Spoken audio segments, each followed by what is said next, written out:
Olha, hoje o Simanca é muito especial pra mim. Eu tô aqui no Minha Casa Estúdio com esse cara que vocês conhecem, certeza, o Jean. A gente vai falar muito sobre a carreira, as produções e a história desse músico, produtor, formado em marketing. E eu tô aqui no estúdio dele, na Minha Casa Music. E a gente vai começar esse Simanca de hoje muito especial. Vem com a gente!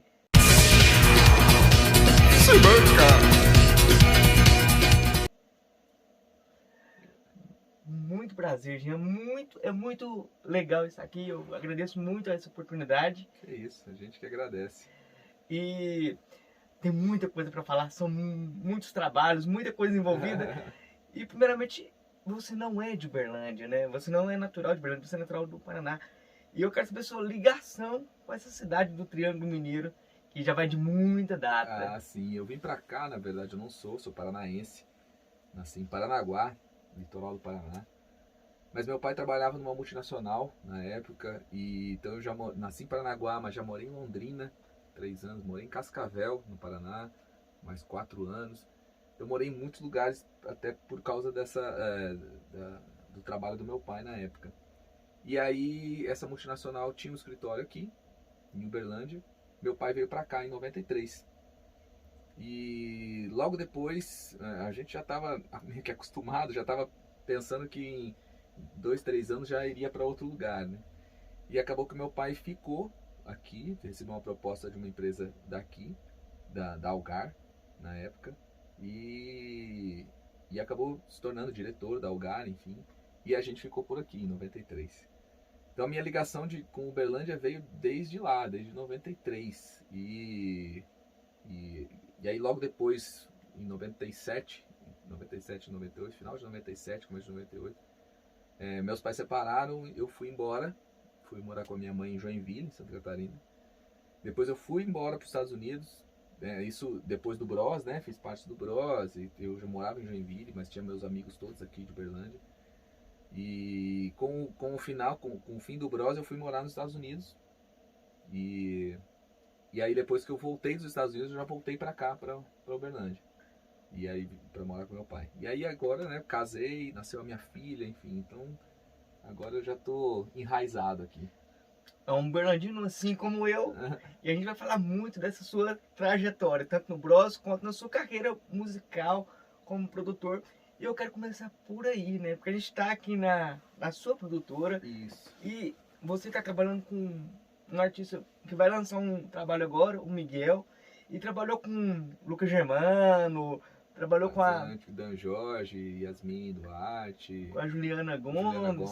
E eu quero saber como é que você enxerga essa cena independente de Uberlândia e como que você consegue trabalhar todos esses estilos diferentes, já que a sua veia tem um pouco de tudo. Eu toquei, assim, é legal você perguntar isso, porque quando eu falo que, né, vou montar uma produtora, falei pra muita gente, né, vou montar uma produtora pop aqui em Uberlândia. Muita gente, mas Uberlândia, né, 90% do que se produz é o popular, é sertanejo, é o pagode, principalmente o sertanejo, né, muito forte.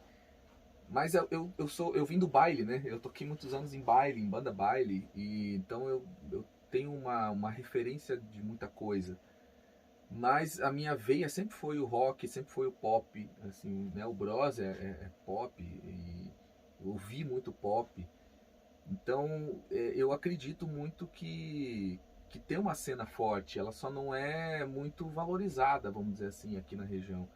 Mas existe uma cena do pop MPB, né, do pop rock, enfim, que é muito forte. E quando eu falei que eu ia abrir uma produtora pop aqui, muita gente falava, cara, não vai ter artista pra você trabalhar. E é justamente esses artistas que eu estou buscando trabalhar. Então foi quando eu descobri o Miguel. O Miguel veio através do tio dele, me mandou o material dele para a gente ver algum lugar para ele tocar na cidade e tal. E quando eu ouvi o material dela, eu falei, não, esse menino tem que... a gente tem que trabalhar diferente, porque é uma pedra preciosa ali que precisa ser lapidada.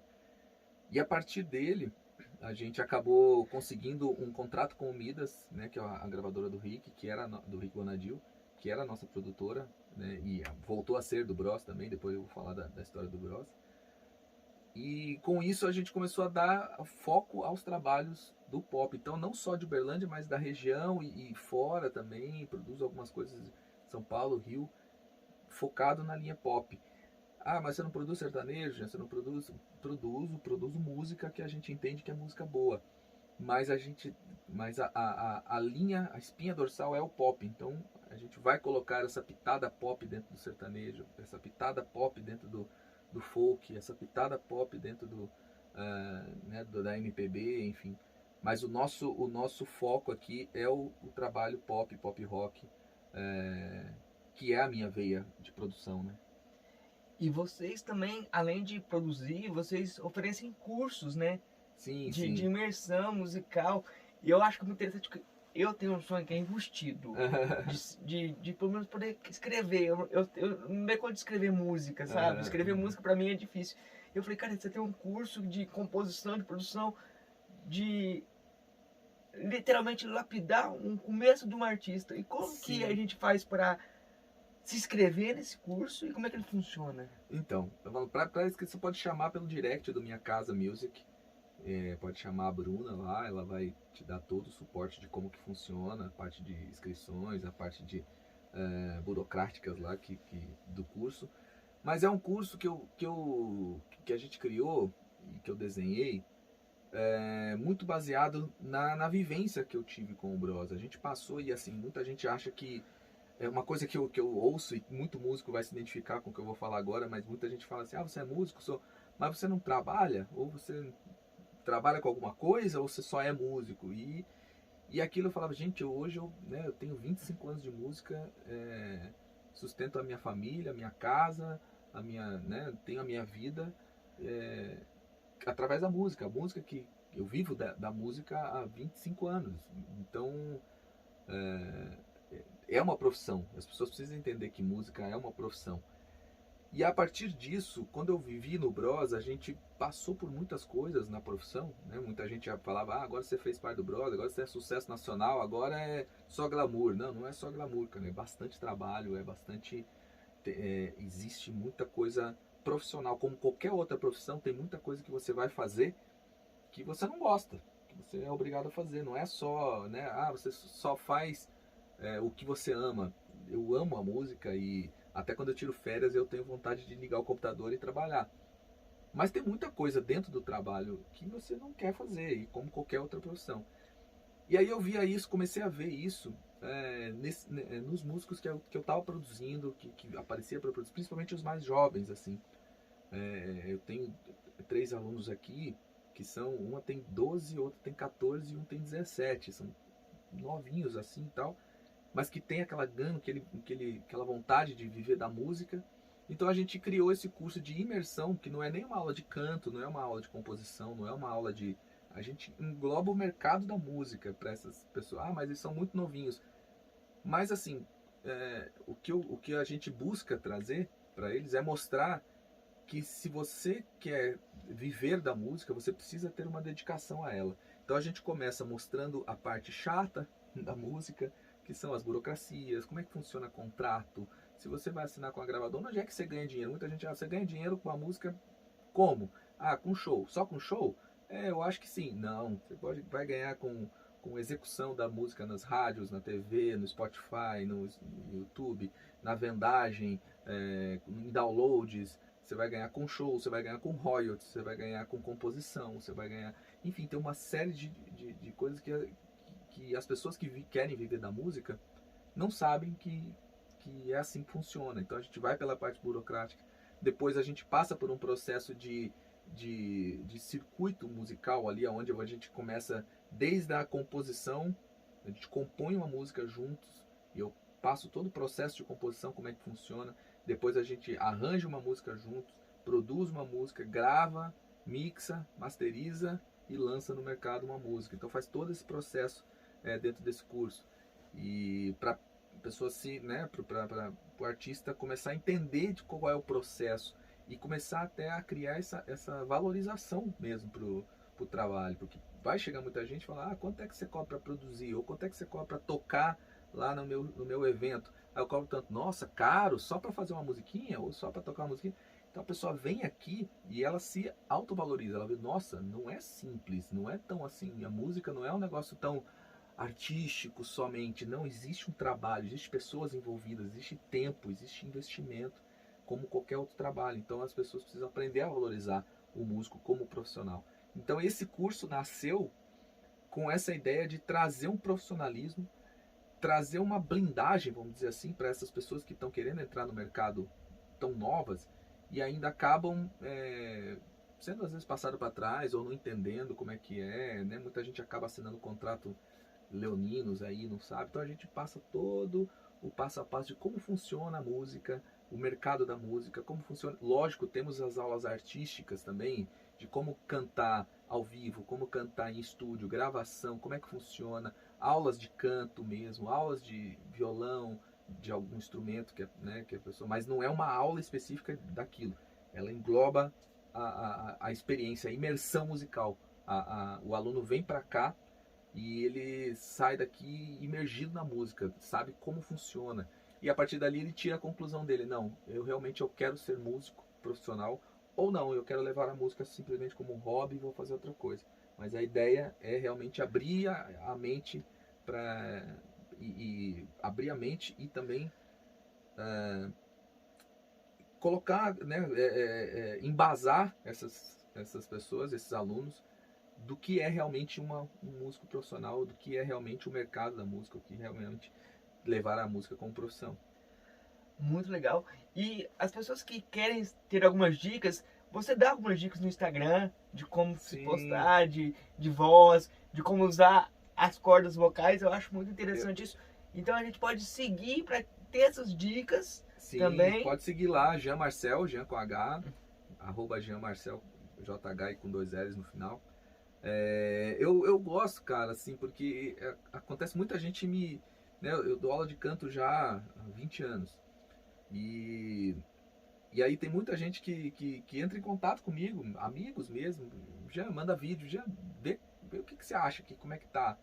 E eu olho e falo, cara, tá assim, ou tá, sabe, melhora, ou assim tá legal. Às vezes, né, quando eu vou cantar, em bailes, em eventos e tal, outros cantores chegam assim, olham pra mim, poxa, como é que você alcança essa nota fazendo assim? E aí eu comecei a falar, poxa, eu acho que é legal, as pessoas, né, eu tenho um número legal de seguidores, as pessoas sempre me perguntam, vou começar a compartilhar isso. Dicas, né, pílulas de dicas, lógico que dentro do curso, dentro da aula mesmo, a gente vai muito mais a fundo, mas essas diquinhas já ajudam muita gente a potencializar. Então lá no meu Instagram eu posto dicas de produção musical, mixagem, masterização, além principalmente da parte de canto, né? Então eu tenho um curso que chama Bora Cantar, que é um curso online, que também está lá no meu perfil, lá no link na bio, lá tem o curso, que é um curso online de canto passo a passo, assim também, com todas aquelas dicas e mais algumas coisas. Muito bacana. E para fechar um pouco essa sua veia de produção, eu queria saber qual que é a sua ligação com o Rick Bonadio, porque ele fala muito bem do seu potencial como músico e como produtor. Então eu quero entender essa sua ligação antes da gente entrar na sua trajetória do Bros. Então, o Rick eu conheci na época do Bros, né? Mas é engraçado, quando era moleque, a primeira banda que eu fui fã foi o Mamonas Assassinas. Eu fui fã mesmo de gravar os programas que passavam na televisão e tudo mais. E eu gostava como moleque, 12, 13 anos, eu tinha tocava teclado e tocava guitarra em casa. Eu sempre gravava algumas coisas minhas, mas eu não tinha noção de que aquilo que eu estava fazendo era produzir uma música, né? Então eu sempre gravava, criava os arranjos das minhas músicas e tal. E aí quando foram lançados os Mamonas Assassinas, eu tinha o CD, eu fui olhar quem era o produtor. E aí eu fui começar a estudar o que é que um produtor faz. Aí eu falei, pô, eu já tenho essa veia, eu gosto disso. E o primeiro nome que veio na minha, né, que eu li era Rick Bonadio, produziu o disco dos Mamonas. E a partir dali eu comecei a seguir, acompanhar os Mamonas mesmos e tudo mais. E logo depois da morte dos Mamonas, passaram alguns anos, veio o Charlie Brown Jr., que eu olhei e falei, Rick Bonadio produzindo. Aí eu comecei a procurar outros produtores de trabalhos. Pô, já que o Rick Bonadio que é o produtor, deixa eu ver aqui quem que produziu Rita Lee. Aí eu ia lá, achava o Liminha ou o Arnaldo Sacomani. Comecei a estudar esses caras como produtor musical. E aí depois eu acabei descobrindo que o padrinho da produção musical do Rick Bonadio era o Arnaldo Sacomani, que era um cara que eu também admirava como produtor. E aí quando eu fui fazer parte do Bros, que o Rick Bonadio era um dos jurados do programa e era o produtor do disco, falei, cara, nossa, eu vou trabalhar com o Rick Bonadio, que é o cara que eu me espelhava já como produtor, e ele que vai ser o produtor do disco. E aí quando a gente foi pro estúdio, aí eu quis sugar, no bom sentido, assim. Falei, pô, já que eu tô com o cara do lado do cara que eu admiro, vou sugar, vou ver como é que é aquele Lee, como é que ele... usar como referência, né? E hoje o Rick pra mim é a principal referência como produtor musical no meu trabalho, assim. O Rick é um cara que ele é 880, né? Ou ele é muito amado ou ele é muito odiado, assim. Mas ele é um profissional espetacular em termos de qualidade de produção e visão de mercado. Ele é um cara que tem umas sacadas muito diferentes mesmo, assim. Então ele é hoje a minha referência. E é legal eu fiquei muito feliz um dia que ele, numa live, elogiou meu trabalho, falou de mim. Falei, pô, você recebeu um elogio do cara que é a sua referência, né? Como produtor, isso é muito legal. E aí a ideia estreitou, né? Eu já tinha esse contato com o Rick. Depois a gente acabou afastando por um tempo com o fim do Bros. Eu fui morar nos Estados Unidos e tal. E aí com o Miguel, que eu comecei a produzir o Miguel, eu mandei um trabalho do Miguel lá pro Midas, lá para eles avaliarem e tal, para ver se rolava. E acabou que rolou, que contratou. O Rick ouviu o trabalho do Miguel, que eu tinha produzido, gostou muito da produção, e aí me chamou pra... Falou, cara, porque você... Até então eu tinha só o estúdio, né? Não tinha o selo. E monta um selo distribuído pelo Midas, você vai fazer um trabalho mais pop lá na sua região, vai funcionar como se fosse um garimpo de talentos aqui da sua região e tal, você tem potencial. E eu falei, pô, legal, vamos embora. E aí eles me deram todo o suporte para abrir o selo. E logo depois que a gente veio com a volta do Bros, que partiu do Rick também, da gente reunir e fazer o Bros acontecer de novo, veio também falando, ó, quem vai produzir o Bros agora, o novo trabalho é você. Então, pô, pra mim, você ouvir isso, né, do Rick, do Renato, que são o pessoal lá do Midas, E muito você gratificante. produziu Insana, né? Foi. Você produziu. Foi nesse estúdio. Foi nesse estúdio. Que você produziu Insana. E já que você já tocou no assunto do Bros, a gente quer saber, assim, vai ter algum trabalho completo? Vocês vão lançar singles? A princípio foi isso, assim. O trabalho do Bros surgiu despretensiosamente, assim. A gente, na pandemia, a gente reuniu, nós somos muito amigos, nós do grupo. E na pandemia, muitos fãs pediram live e tal. A gente fez uma live. E quando fez a live, foi um barulho grande. E começaram a pedir, pô, o disco do Bros, os 2 álbuns do Bros não estão nas plataformas e tal. As fãs, né, pediram. A gente chegou a Trent Topics na época, quando foi o lançamento. Os discos não estão nas plataformas. E aí a gente começou a vasculhar. Eu falei, cara, né, eu já estava lá dentro do Midas com o Miguel e com as produções. Eu entrei em contato com o Midas e eu falei, pô, o disco do Bros, os fãs estão pedindo muito pra gente relançar eles e tudo mais. Foi quando veio o Rick e o Renato e o Hélio, né? O Renato é diretor artístico lá também do Midas, na Patriarca. E o Hélio, que era o diretor de marketing na época, entraram em contato comigo. Jean, como é que tá o Bros? Vocês estão firmes? Vocês estão tal? Então, estamos. Não, então, o Rick é o detentor das músicas, nós vamos relançar o disco nas plataformas, mas a gente quer trazer vocês de volta para cá pro selo, pra gravadora, e vamos gravar uma inédita, vamos fazer versões acústicas e vamos lançar o disco nas plataformas. Beleza, aí conversei com os meninos e a gente voltou lá pro Midas, assinamos um contrato com eles e lançamos. E foi aí que daí as versões acústicas do primeiro álbum também foram produções minhas, foram produzidas aqui. A gente finalizou lá no Midas, né? Então foi feita a mixagem, a masterização, alguns instrumentos e gravações de vozes foram feitos lá, mas toda a base, todo o arranjo foi produzido aqui em minha casa, tanto da inédita, né? Quanto das versões acústicas. A ideia nossa agora é lançar mais versões acústicas para fechar esse disco. Vamos lançar algumas inéditas, mais alguns singles, e relançar o segundo álbum, que é o segundo ato, nas plataformas digitais. Ano que vem o Bros comemora 20 anos. Então a gente quer fazer uma comemoração especial de 20 anos de Bros. A gente vai fazer ano que vem. Quero vocês aqui comigo de novo, hein? Com certeza.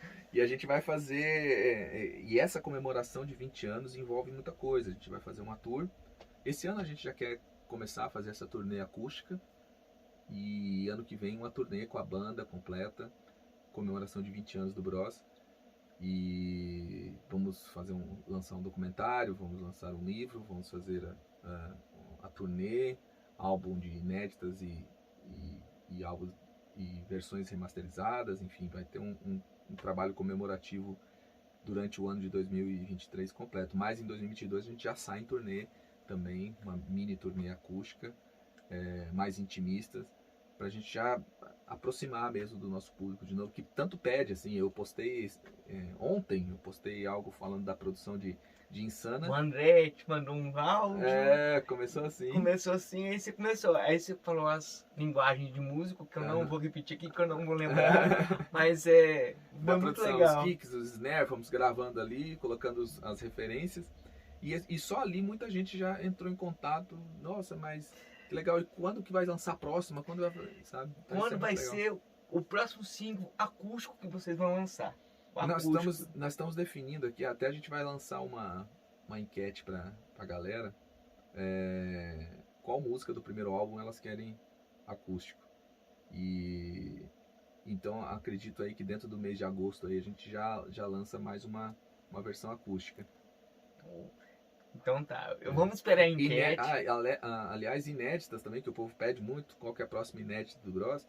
A gente tem bastante música inédita aí prontas, assim, para começar as produções, já compostas e tudo mais. Então a gente só está definindo qual que é a linha, mas praticamente junto com as acústicas a gente já vai lançar uma próxima inédita. Tem muita coisa nova chegando por aí do Bros. Tem muito trabalho que eles vão realizar e eu espero compartilhar com vocês aqui no canal, no Simanca. Eu quero muito, você falando daquela época, quando você era bem jovenzinho, né? Aquela loucura, menino. Né? Aquela loucura que foi o Popstar. Você acreditava naquela coisa do reality show? Como que foi aquela sua vivência naquele período tão alucinante, né? Que foi 2 anos... Foi intensos. Foram 2 anos intensos. Cara, sinceramente, assim, eu não acreditava em reality show musical. Não acreditava no sentido que eu achava que tudo era muito armado, assim, era indicação de um amigo, que o amigo indicava, né, as pessoas internas lá. Mas eu lembro do meu pai me chamando e falando, você viu que abriu inscrição pro Popstars, né? Que é que eles vão formar a versão masculina do Ruge. E eu falei, não acredito muito nisso não. E na época as inscrições eram mais complexas. Hoje você entra na internet e manda o vídeo por ali e tal. Na época eu entrei na internet para baixar a ficha de inscrição, aí você imprime, preenche e manda pelo correio. E aí eu falei, eu não acredito muito nisso não, pai. Aí meu pai falou assim, não, mas você só vai saber se é verdade mesmo se você se inscrever, senão você vai ficar com a dúvida para sempre. Não, você tem razão. Aí me inscrevi. Quando eu me inscrevi, que eu cheguei, fui classificado na primeira etapa, tinha 3.500, foram 35 mil inscrições, 3.500 foram para o Sambódromo. E aí quando eu tava no meio desses 3.500, era 3.500, eu acho que era isso mesmo. Eu olhei um mundo de gente, né? Falei, impossível tirar 5 daqui. Isso aqui já tá tudo... Eu pensei, os moleques que vão fazer parte do grupo já estão ensaiando essas horas lá, já estão gravando. e a gente que tá fazendo papel de bobo só para fazer um programa de TV. Eu só realmente acreditei quando eu tava já entre os 36 finalistas. Quando eu cheguei nos 36 finalistas, que daí eu podia conhecer todo mundo, porque até então, quando tinha cento e poucos, eles dividiam, né? Era uma galera avaliada de manhã, outra galera era avaliada à tarde. Então eu sempre pensava assim, tem a galera da manhã, eles vão dizer que os 5 escolhidos foram da manhã, e aí pro pessoal da manhã eles vão falar que os 5 escolhidos foram da tarde. E na verdade eles já estavam escolhidos há muito tempo. E não botava fé mesmo. Até quando eu tava os 36, eu olhei no olho dos 36, assim, eu falei assim, bom, eu olhei no olho dos 35, 36 comigo. Eu olhei assim e falei, bom, agora eu sei a cara de todo mundo. Agora a partir daqui, se eu for eliminado, a hora que for lá no programa do Gugu e eu ver lá, não conhecer uma das caras que estão lá, eu já vou saber que isso é lorota, né? Cara, e aí, mas eu me dediquei ao extremo. Dediquei ao extremo porque eu sabia que ou eu não podia, mesmo não acreditando que aquilo era verdade, eu só ia ter a certeza se por um acaso eu fosse até o fim. Então eu me dediquei mesmo, assim, o que é que eu preciso para melhorar a dança? Aí eu praticava, tava os moleques dormindo, eu tava no hotel dançando e na frente do espelho e fazendo interpretação, depois pro dia seguinte de novo. Era puxado, assim. Você dá conta de fazer as coreografias? Hoje não dou depois mais de conta, né? Assim, não daquele jeito, né? Mas a gente dança ainda, a gente se diverte. Com o Bros, o lançamento da Insana agora, a gente resolveu dançar, vamos dançar, vamos. E é legal, a gente fez um show. Foi simples, né? Simples, assim, simples para o Bros de 2003. Porque pro Bros, quando mandaram pra gente a coreografia, porque quem montou a coreografia foi a Paula Bonadil, esposa do Bonadil, do Rick Bonadil. Montou a coreografia, a gente achou até que era que estavam trolando a gente. Porque quando mandou, a gente falou, não, vocês não querem que a gente faça essa coreografia, é muito difícil, é movimentos muito rápidos e tal. A gente não tem mais essa velocidade, né? Mas chegou lá na hora, era isso mesmo. E aí a gente, não, vamos dançar, vamos se divertir. Até porque o nosso público, o público do Jean, o público do André, o público do Oscar, o público do Matheus, não esperam isso de cada um. Mas o público do Bros espera isso. É como o trabalho, né, guardado as proporções, mas como você vê o Backstreet Boys, cada um tem o seu trabalho solo, tocando violão lá na frente, fazendo o seu pop rock, ou pop, enfim.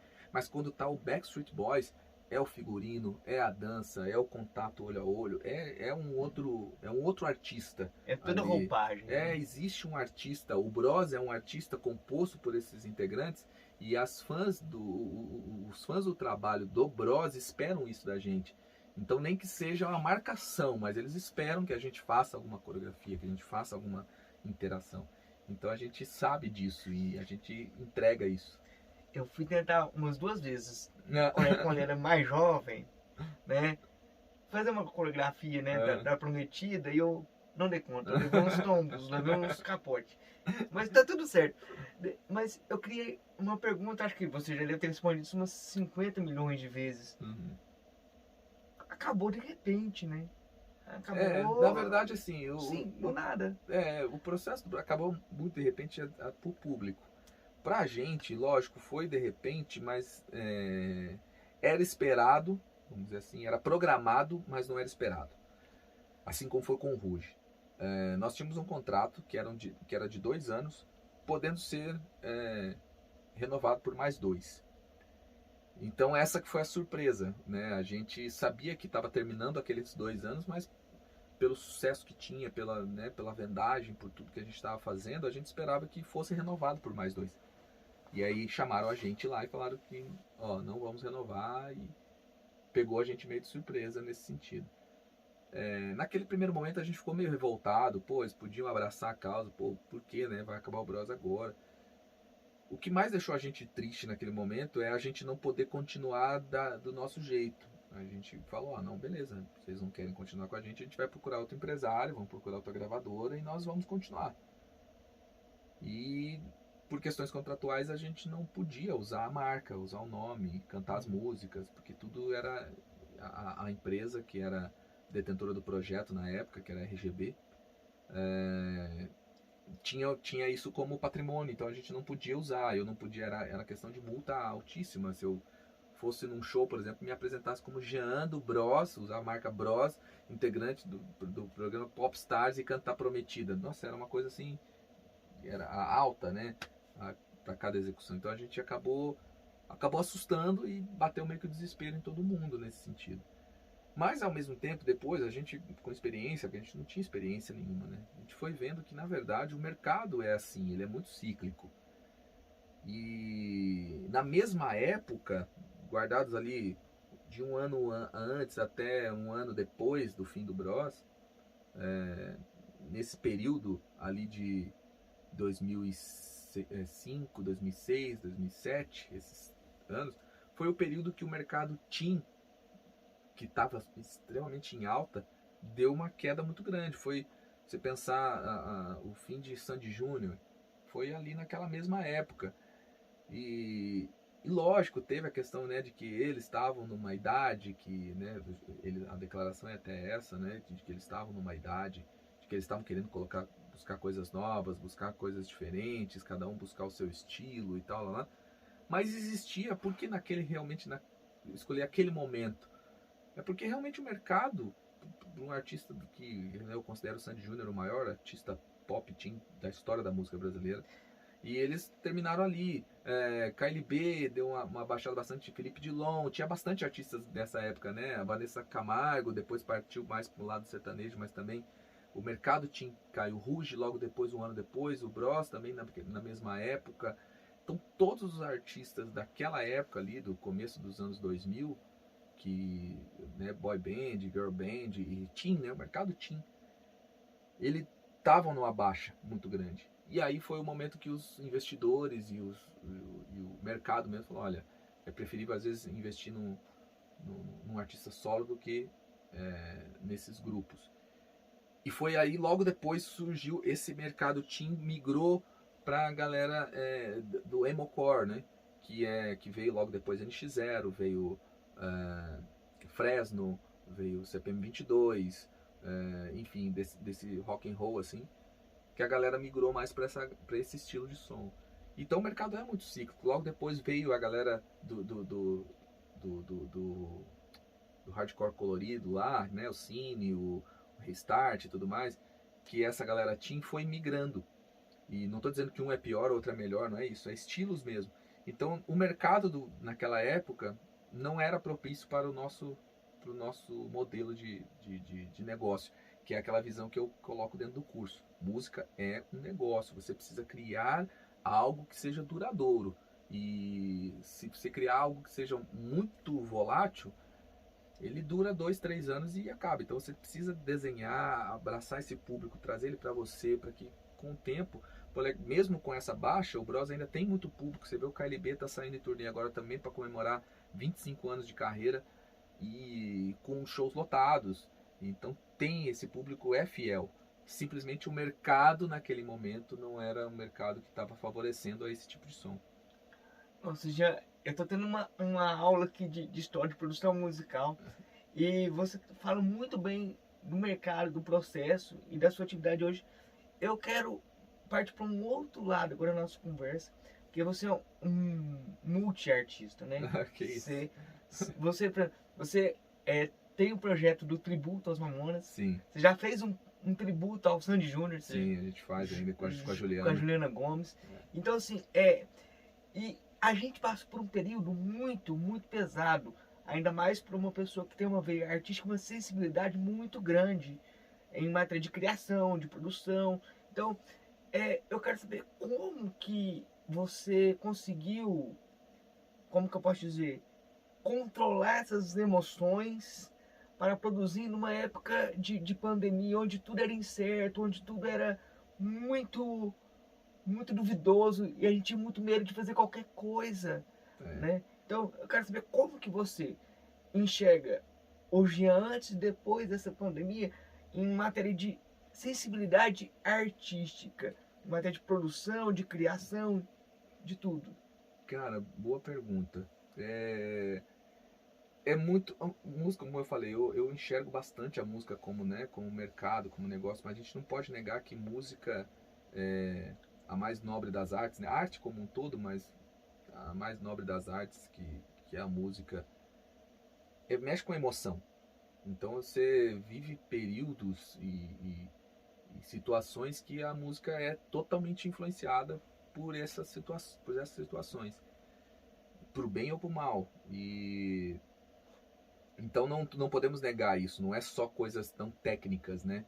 A gente é embasado no técnico, porque não deixa de ser um mercado, a música, mas a arte, que é a, a cobertura desse bolo, ela é emocional. Então, se a gente está passando por um período de euforia, as músicas são diferentes, um período né, a gente já teve dentro tirando a questão pandêmica, mas a gente já teve lá atrás momentos onde o axé era estourado, era as principais, as 10 mais do Brasil era o axé, depois veio o forró, depois veio o pagode, o sertanejo e tal. Então sempre teve essas oscilações assim. Agora a pandemia mudou o estilo de consumo, mudou o estilo de, ao mesmo tempo que você tinha algo tão forte que foi uma pandemia, onde colocou todo mundo enclausurado dentro de casa, fez muita gente repensar a vida, né? A minha família, a gente passou por bilhões de emoções, assim. Eu perdi meu pai por causa da pandemia, eu quase morri por causa da pandemia. Fui internado, fiquei entubado e graças a Deus tô aí. E mesmo assim, a gente vê que foram feitas poucas músicas relacionadas a esse período. Eu acho que toda vez que a gente passa por essas dificuldades, a gente precisa entender aonde é que a emoção quer tocar. E aí, como estava todo mundo num momento muito triste, muito desafiador, e era um momento triste e desafiador que não era resultado, vamos dizer assim, de escolhas nossas, né? Quando você tem uma situação de um governo corrupto, quando você tem a situação de uma guerra, você sabe que é decisão do ser humano que foi lá. Aí vem as músicas de protestos, vem as músicas né, as músicas que acendendo aquela situação. Nesse caso, eu acredito muito que a pandemia é uma coisa que não foi, né, não teve um controle nosso, tecnicamente, assim, o humano chegar e falar assim, vamos parar com a pandemia agora. Não dava para parar com a pandemia agora, porque era uma pandemia. Então as pessoas não queriam ouvir algo sobre quanto triste a gente está passando. Então eu acho que eu, pelo menos, comecei a buscar, a produzir, a escrever, a desenhar, tentar levar a música de uma forma mais alegre, tentar levar algo mais feliz, até às vezes tocando no assunto. Tem uma música que eu produzi do Miguel que chama Preciso Viver, que fala muito disso, né? Eu pensei que fosse fácil viver entre quatro paredes, e aí depois disso tudo ele diz: preciso viver melhor e fazer tudo aquilo que eu sempre quis. E aí você vê a música Pausa da Vika, por exemplo, que fala: a gente precisa de uma pausa para refletir e tal. Então eu acho que a pandemia trouxe deveria ter trazido, né, uma reflexão maior da vida. E isso é legal, porque isso faz com que você tenha uma criatividade mais aflorada. A música é muito importante.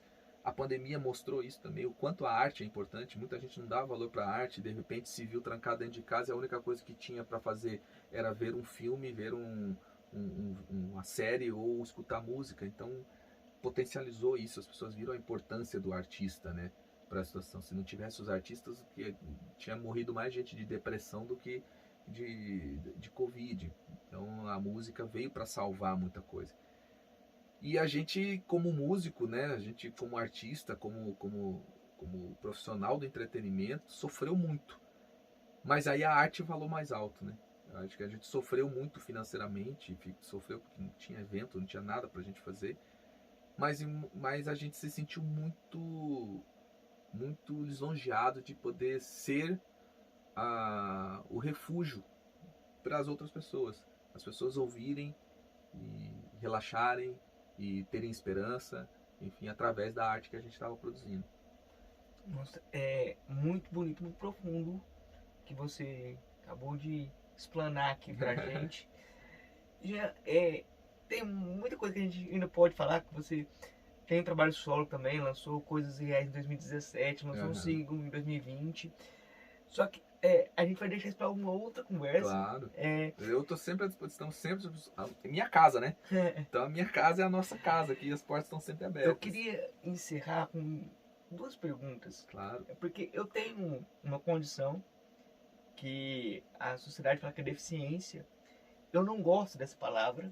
Eu não gosto de jeito nenhum. Eu sei que ela é a ideal, ela é a autorizada, mas eu não gosto dela. A técnica, mas não é a emocional, né?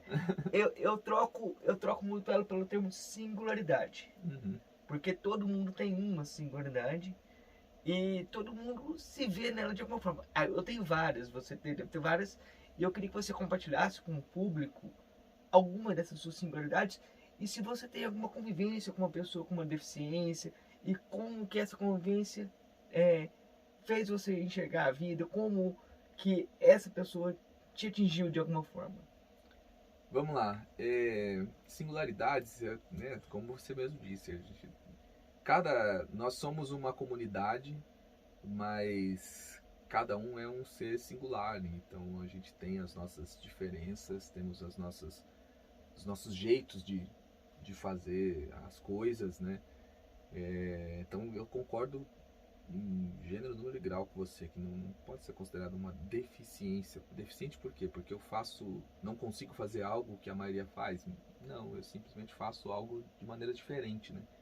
Então tem muita coisa que, até eu levar pelo meu lado como produtor musical. Eu sou um produtor musical, o Rick Bonadio é um produtor musical e o Paulo Anhai é um produtor musical.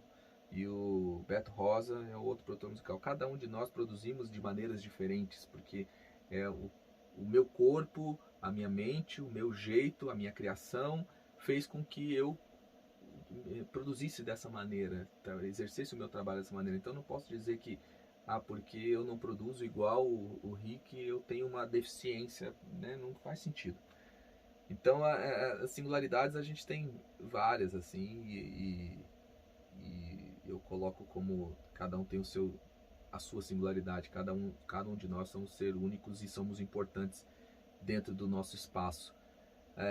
E eu tive demais, assim, vou dizer para você que o Bros foi um divisor de águas para mim, porque nós tínhamos muitas e até hoje muitos fãs com o termo deficiência, né? Muitos, até hoje eu recebo muitas mensagens, e quando a gente vai fazer os shows, a nossa área reservada é sempre cheia, sempre lotada, e a gente, ali pra mim, foi um divisor de águas. Eu falo que foi um divisor de águas porque eu confesso que eu sempre achei, eu tinha o preconceito, não era o preconceito, era uma pena, vamos dizer assim, de olhar e falar assim, nossa, aquela pessoa deve estar sofrendo demais, nossa, aquela menina na cadeira de roda, ela sofre, tadinha, sabe, ela não consegue fazer o que eu faço, enfim, até eu entrar no Bros, a minha visão não era preconceituosa do tipo de não quero ter contato, muito pelo contrário, mas eu tinha um certo era desconhecimento. Era desconhecimento. Total desconhecimento. E a gente não tinha naquela época, né, vamos dizer, no final dos anos 90, começo dos anos 2000, a informação, o acesso à informação que a gente tem hoje. Quando eu entrei no Bros, que eu fui nunca me esqueço dessa cena. A gente foi fazer um show no Olímpia e entrou uma menina com um andador. Uma das fãs, foram várias, entraram ou com cadeira de roda, ou com andador, algumas tinham down, enfim. O sorriso que elas abriam quando via a gente, assim, você pode me pegar no colo? Aí a gente pegava ela no colo, ela tava sorrindo. Eu falei, gente, é possível ser feliz. Aquilo pra mim foi assim uma divisão total da minha visão em relação a essa situação, sabe? Eu olhei e falei, gente, não tem nada a ver o jeito que eu pensava. A pessoa, ela é feliz, ela trabalha, ela exerce as funções que ela tem que exercer, ela comprou o ingresso dela com o dinheiro dela, aqui do trabalho dela, veio aqui assistir a gente, ela tá sorrindo, ela não tá aqui se lamentando, ela tá sorrindo, ela tá feliz. E às vezes eu tô lá na minha casa chorando por algum problema que eu tive. Então eu falei, não, eu acho que esse contato, isso mudou muito, assim, e até hoje a gente tem muito contato com essas fãs, e são, acho que as fãs que mais movimentam e estão junto com a gente, sabe? Então, mudou mesmo, mudou a minha visão em relação a tudo isso. E é com esse depoimento muito bonito que as pessoas têm que entender que ninguém nasce sabendo de tudo e nasce envolto a um ambiente que ela foi criada. Então, quando a gente não conhece, a gente tem medo. Quando a gente passa a conhecer, a gente entende outro universo. Com certeza. Então, o preconceito, ele vem da falta de informação, do desconhecimento. Então, esse depoimento do Jean é muito, muito importante, porque a gente é capaz de mudar nossa perspectiva, basta a gente querer enxergar a vida de uma maneira diferente. Sim. E ter a oportunidade para isso acontecer. E Jean, eu quero muito te agradecer essa oportunidade de Eu que agradeço. de estar no meu canal. E eu quero fazer outras entrevistas com você, que tem muita coisa ainda para Ixi, falar. E eu gosto de falar, você percebeu, né? Percebi. Vocês perceberam que eu gosto de falar. Então, esse foi o Simaca de hoje. Eu estou muito feliz e agradeço muito essa oportunidade. E espero mais vezes aqui encontrar você por aqui. Eu que agradeço. Obrigadão. Muito obrigado, cara. Valeu demais. Valeu.